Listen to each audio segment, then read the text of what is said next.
And in order to make her case, Anzaldúa is going to take a huge risk as a writer.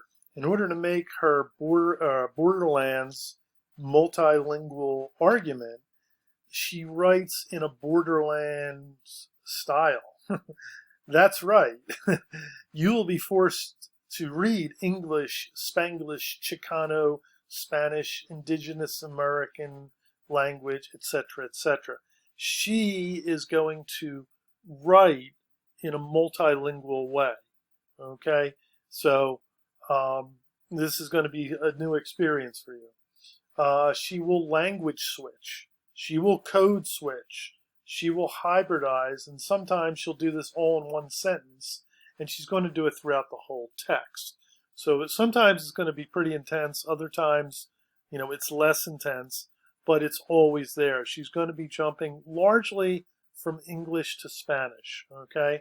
Um, so the question is, well, doesn't she know that, not everyone who's going to be reading the book, for example, in this class, doesn't speak Spanish? Well, of course she knows that, right?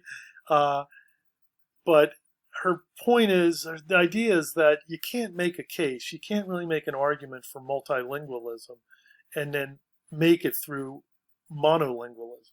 In order to make the case for multilingualism, you have to show that it can be done. And that's what she's trying to do, right? And she's also, breaking down the idea of what we understand language to be and how we learn language. Okay, so when you have this sort of multilingual approach that she does, right? She's going to be using, Spanish words, right? I don't know Spanish, right?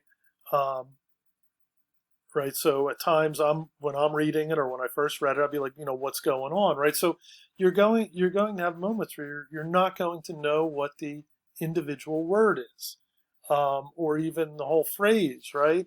And so the question is, well, what do? We're usually taught to look up every single word. That in order to know what's going on, you have to understand every single word.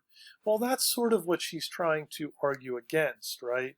That first of all, that in any language situation, we really don't understand everything.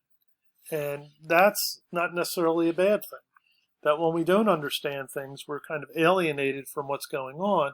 But that's when we reach out, and that's when we try to understand um, better or to speak in a different way. And so she's sort of trying to get us to be more resilient and more flexible and better language learners, right? So as long as you can follow the context, follow the gist of what's going on, you understand what's going on.